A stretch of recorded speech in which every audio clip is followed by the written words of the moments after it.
जय हिंद दोस्तों। पिछले वीडियो में हमने भाग 1, 2 और 3 को कवर कर लिया था। आज हम भाग 1, 2 और 3 को रिवाइज करेंगे। चलिए शुरू करते हैं भाग 1 से। भाग 1 क्या कहता है? भारत उसके संघ क्षेत्र,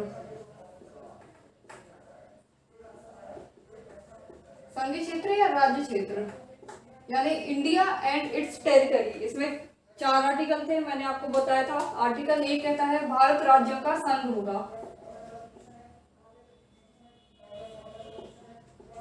भारत राज्यों का संघ होगा। आर्टिकल 2 कहता है कि संसद चाहे तो विदेशी क्षेत्र या विदेशी राज्य या विदेशी देश को भारत में मिला सकती है।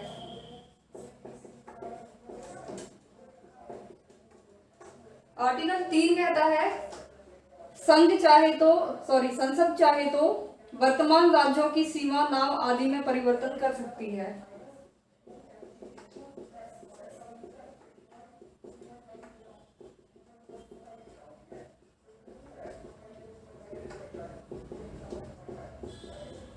आर्टिकल 4 क्या कहता है? बताया था मैंने आपको, आप बता सकते हैं क्या? आर्टिकल 4 कहता है जब भी आर्टिकल 2 और 3 में चेंज हो रहा है तो राष्ट्रपति इस पे हस्तक्षेप नहीं कर सकते हैं।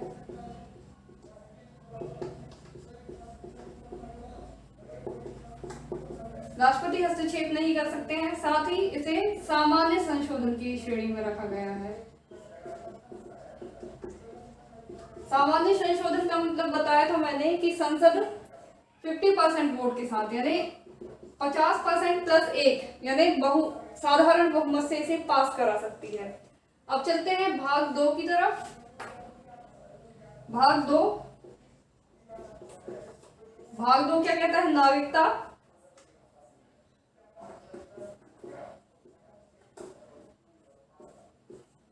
भाग 2 नागरिकता कहता है। तो आर्टिकल कहां से कहां शुरू होता है?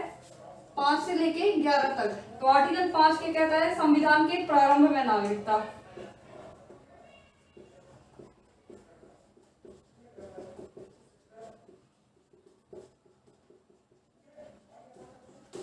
जिसके अंतर्गत हमने 5 विधियां देखी थी कि हम भारत के नागरिक किस प्रकार से हो सकते हैं, और 3 विधियों को देखा था कि हम भारत से किस प्रकार से नागरिकता को हटा सकते हैं। तो 5 विधियां लिख देती हूं मैं।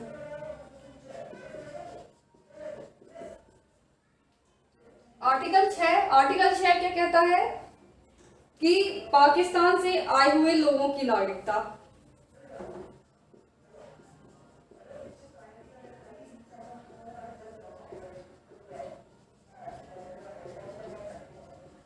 इसमें एक परमिट डेट बताई थी मैंने, आपको याद है क्या बताई थी?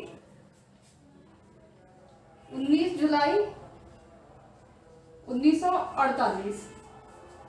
ये डेट आप लोग याद रखिएगा क्योंकि अभी हाल ही के एनटीपीसी सीबीटी 2 लेवल 6 का पेपर जो था उसमें ये डेट पूछी गई थी। सीबीटी 2 में लेवल 6 एनटीपीसी में जो लेवल 6 है वो सबसे हायर पोस्ट थी, सबसे ज्यादा ग्रेड पे वाली थी। आप सोच सकते हैं आप इस लेवल पे अगर ये क्वेश्चन पूछा है तो कितना इंपॉर्टेंट बन जाता है। आर्टिकल 7 कहता है, इसके लिए मैंने एक फ्रेज भी बोला था कि सुबह का भूला व शाम को घर आता है तो उसे भूला नहीं कहते। यानी कि ऐसे लोग जो विभाजन का नाम सुन के पाकिस्तान जाना चाह रहे थे और लौट के पुनः भारत आना चाहेंगे, तो उन लोगों के लिए ये आर्टिकल लिखा गया था। भारत से गए पाकिस्तान और पुनः भारत आए, इनके लिए भी एक डेट दी गई थी। मैंने बताया था, आपको याद हो तो 1 मार्च 1947 यानी विभाजन के पहले की डेट दी थी। तो ये आर्टिकल उस समय की कंडीशन पे बेस्ड था। आर्टिकल 8 भी उस समय की कंडीशन पे बेस्ड था, बट ये अभी भी लागू होता है। जबकि अभी इनको पढ़ने का तो कोई मतलब नहीं है, लेकिन आजकल एग्जाम में ये क्वेश्चन भी डाल देता है तो इसे इग्नोर नहीं कर सकते हैं। आर्टिकल 8 देखते हैं क्या कहता है। 8 कहता है चारों ओर विदेश, जैसे हम विदेश में भ्रमण करें तो हमारी नागरिकता का बना रहना, विदेश में भी नागरिकता का बना रहना।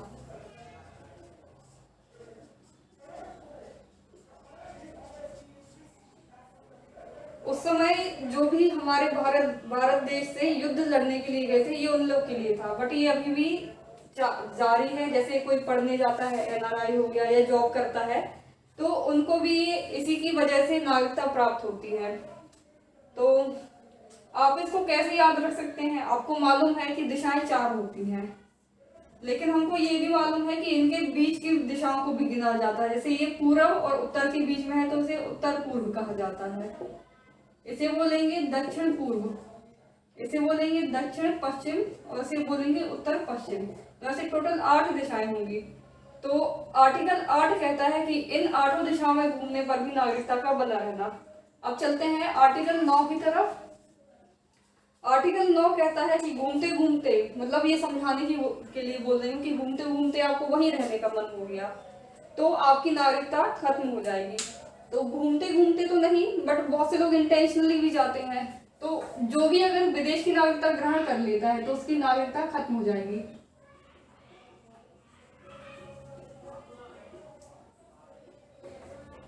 विदेशी नागरिकता लेने पर भारत की नागरिकता खत्म।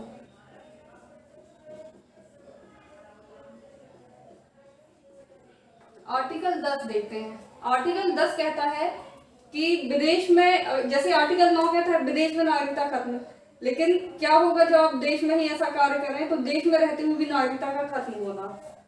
तो विरोधी काम अन्यथा कार्य करने पर, अन्यथा मतलब अनुचित कार्य करने पर भारतीय नागरिकता रद्द। और आर्टिकल 11 कहता है कि संसद यानी गृह मंत्रालय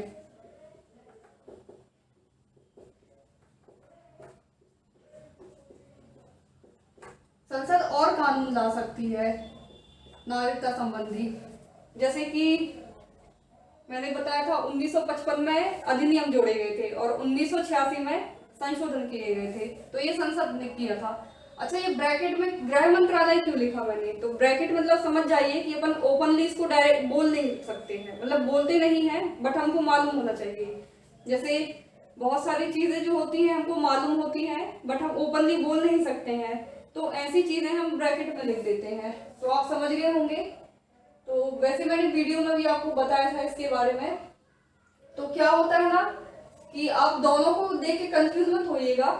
तो जो भी अगर नॉर्म्स आते हैं वो संसद का गृह मंत्रालय ही लाती है, बट पूरा संसद जब तक अप्रूव नहीं कर देता है तब तक उसे मंजूरी नहीं मिलेगी और ये भाग 2 के अंतर्गत शामिल नहीं हो पाएगा। नागरिकता संबंधी इसको जोड़ा नहीं जाएगा, इसलिए दोनों के नाम आते हैं। ठीक है, अब चलते हैं भाग 3 की तरफ।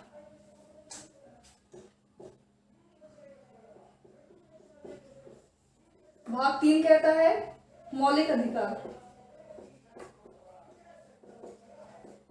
आप कहीं कहीं पे से मूल अधिकार भी देखेंगे, बट सही वर्ड मौलिक अधिकार होता है, जैसे हम मैग्ना कार्टा भी कहते हैं। अच्छा, भाग 2 नागरिकता हम लेके आए थे ब्रिटेन से, ब्रिटेन, इसे मैं यूके लिख देती हूँ। और भाग 3 हम लेके आए थे यूएसए। तो यूके मतलब ब्रिटेन और यूएसए मतलब अमेरिका। तो कुछ लोग इसमें भी कंफ्यूज होते हैं। जैसे मैं पूछूं आपको कि यूएसए क्या है, उत्तरी अमेरिका है या दक्षिणी अमेरिका है? तो वास्तव में यूएसए ना उत्तरी अमेरिका है ना दक्षिणी अमेरिका है, क्योंकि उत्तरी अमेरिका और दक्षिणी अमेरिका ये कॉन्टिनेंट है यानी महाद्वीप है, जबकि यूएसए यानी संयुक्त राज्य अमेरिका ये देश है जो कि उत्तरी महाद्वीप, उत्तरी अमेरिका में आता है, उत्तरी अमेरिका महाद्वीप में आता है। तो हम उस देश से ये भाग लेके आए थे, क्योंकि आपको मालूम होगा कि हमने भारत में जो भी आर्टिकल जोड़े हैं या फिर जो भी चीजें इनपुट की हैं वो बहुत सारी विदेशी सोर्स पे निर्भर है। तो क्या हुआ था, जब संविधान का निर्माण हो रहा था तो हम ऑलरेडी अंग्रेजों की गुलामी झेल चुके थे। तो हमको ऐसा कोई संविधान चाहिए था जिसमें जो लोग हैं, हमारे लोग हैं, अगर बाहर से कोई विदेशी आता है वो फिर से हमको गुलाम ना बना सके। तो ऐसे रूल्स चाहिए थे हमको। तो हमने पहले देखा कि विदेशों में किस प्रकार से संविधान को बनाया गया है, तो उससे जो भी अच्छी चीजें थी वो हमने ले ली थी। तो ऐसे भाग 3 यानी मौलिक अधिकार से यूएसए से बहुत सारी अच्छी चीजें देखने को मिली हमको, तो हमने इसको ऐड कर लिया। ये मूल अधिकार 12 से 35 तक जाता है। तो देखते हैं आर्टिकल 12 कहता है इन अधिकारों की परिभाषा के बारे में और साथ ही साथ राज्य की परिभाषा के बारे में, साथ ही साथ राज्य की परिभाषा कि राज्य क्या होते हैं और मौलिक अधिकार के संबंध में ये क्या कर सकते हैं और क्या नहीं कर सकते हैं। तो कर तो कुछ नहीं सकते हैं, बट क्या कर सकते हैं कि ऐसे नियम कानून बना सकते हैं कि लोग कानून को मानने के लिए प्रेरित रहे या फिर उनको अंदर डर बना रहे। आर्टिकल 13 डेरोगेशन यानी अल्पीकरण की बात करता है। अल्पीकरण मतलब ऐसे कोई भी अधिकार जो हमारे मूल अधिकारों को बाधित करते हो उनको खत्म किया जा सकता है। आर्टिकल 14 विधि के समक्ष समानता।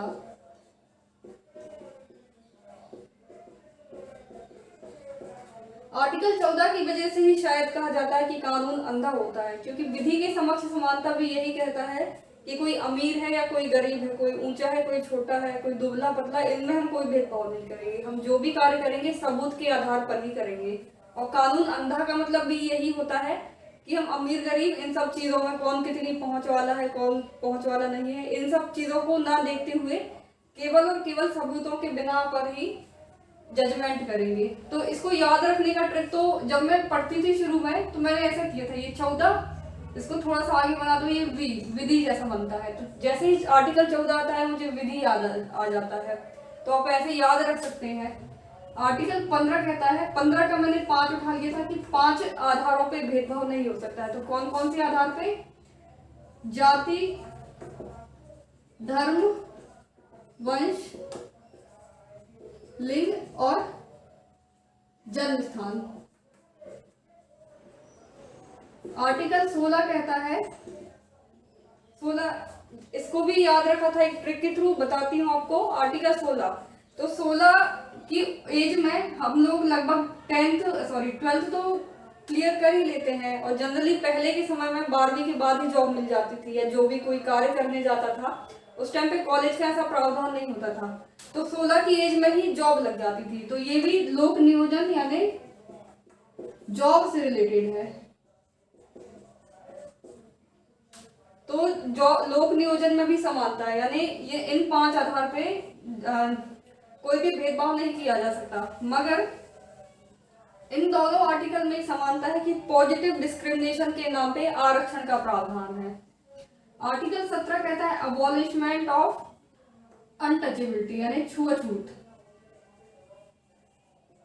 छुआछूत नहीं करेगा कोई, अगर करता हुआ पाया गया तो उस पर कार्यवाही, बल्कि कड़ी कार्यवाही की जा सकती है, विशेषतः सरकारी दफ्तरों में या सरकारी कार्यालयों में।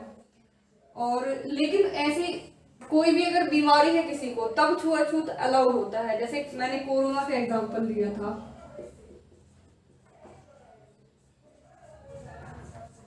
आर्टिकल 18 कहता है अबॉलिशमेंट ऑफ टाइटल यानी उपाधियों का अंत। लेकिन इसमें एक चीज मैंने बताया था आपको, उपाधि में अपवाद में नेशनल टाइटल्स जो है उनको रखा गया है, यानी नेशनल टाइटल मिलते हैं तो वो हम ले सकते हैं, लेकिन बाहर विदेश की उपाधियों के लिए कंडीशंस जोड़ी गई है।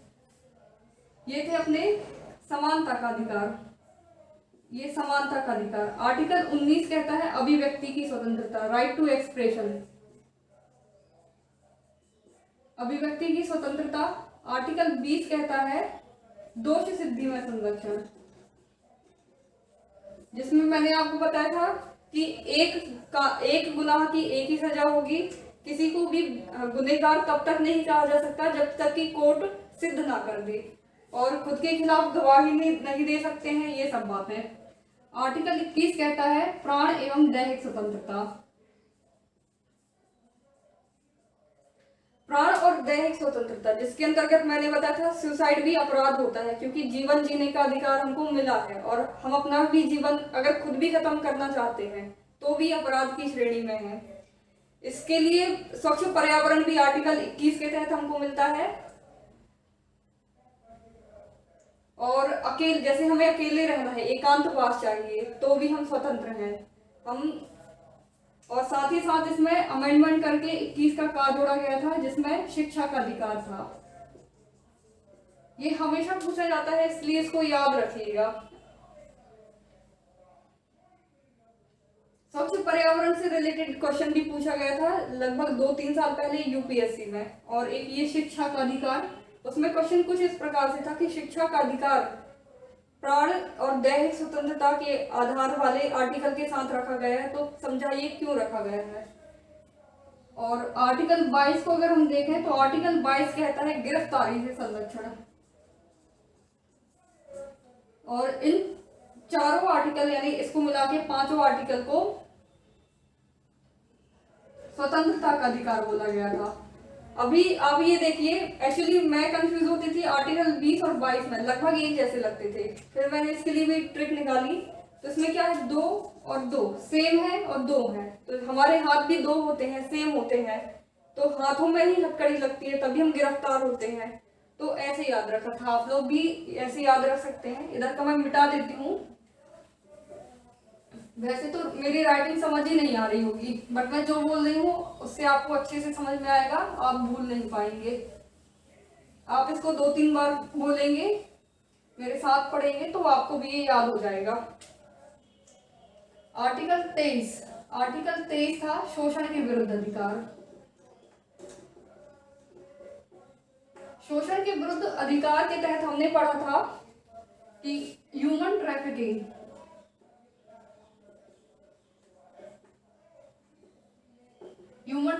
यानी मानव तस्करी,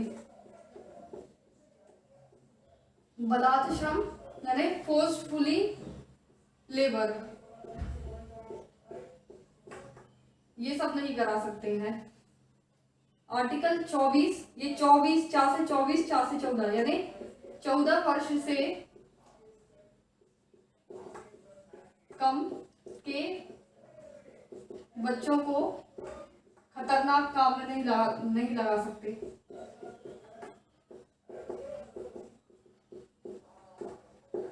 जैसे पटाखा फैक्ट्री हो गई या फिर माइंस वगैरह हो जाती हैं, इन दोनों को शोषण के विरुद्ध में रखा गया था। अब देखते हैं आर्टिकल 25, इसमें था व्यक्तिगत धार्मिक स्वतंत्रता।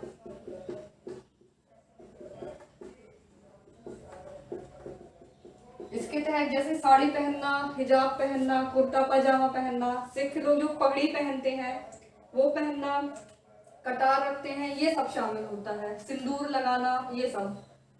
आर्टिकल 26 कहता है, ये व्यक्तिगत है तो ये सामूहिक हो जाएगा। जैसे इसके लिए ट्रिक बताऊं तो जब व्यक्ति इकट्ठे होते हैं उसके बाद ही तो समूह बनता है, तो सामूहिक धार्मिक स्वतंत्रता। आर्टिकल 27 कहता है, तो जैसे समूह बनेगा फिर मंदिर वगैरह का निर्माण होगा, तो मंदिर में जो धनराशि इकट्ठी होगी उस पर टैक्स नहीं। तो आर्टिकल 27 कहता है धार्मिक कार्यों के लिए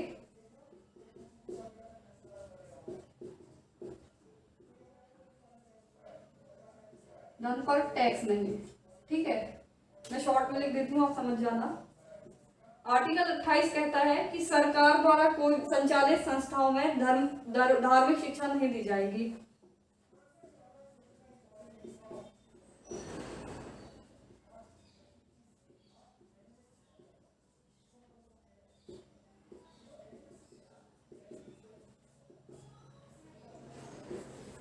इन चारों आर्टिकल को हमने बोला था धार्मिक स्वतंत्रता। आर्टिकल 29 अल्पसंख्यक समुदाय के हितों की रक्षा।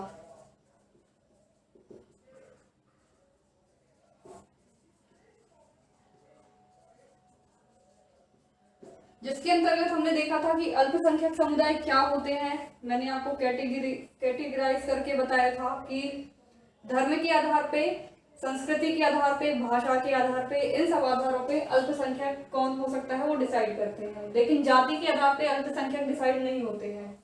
अब हितों की रक्षा का मतलब मैंने बताया था, इन सभी को जो भी अल्पसंख्यक हैं उनको किसी भी संस्थाओं में जाने से नहीं रोक सकते हैं, जैसे कि शिक्षा के लिए कॉलेज स्कूल में जाने से, तो ये इसलिए से हितों की रक्षा कहते हैं।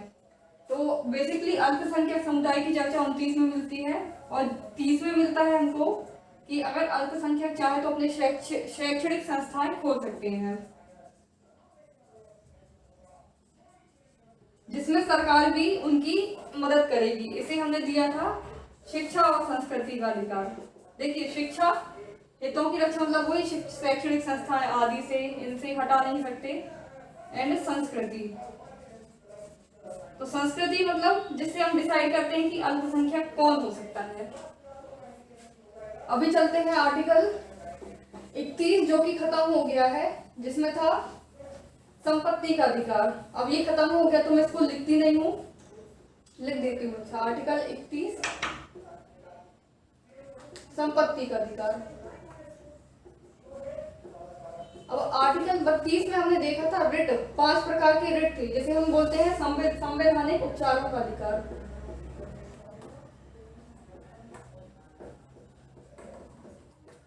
इसमें 5 प्रकार की रिट देखी थी हमने, तो उसके लिए आप पुराना वीडियो देख लीजिएगा कि कौन कौन सी रिट थी, बंदी, प्रत्यक्षीकरण, ये सब।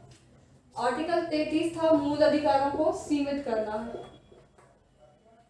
मूल अधिकार मतलब फंडामेंटल राइट को सीमित करना। आर्टिकल 34 कह रहा था कि अगर सैन्य कानून यानी मार्शल लॉ लागू है तो हमारे मूल अधिकारों को रोका जा सकता है, यानी बाधित किया जा सकता है। और फाइनली लास्ट आर्टिकल है 35 कि संसद मूल अधिकारों को प्रभावशाली बनाने के लिए नियम कानून ला सकती है। तो आई होप आपको समझ में आ गया होगा, बल्कि याद भी हो गया होगा, इसमें कुछ ऐसा था नहीं। तो चलिए कुछ और फैक्ट के साथ मिलते हैं अगले वीडियो में, तब तक के लिए जय हिंद।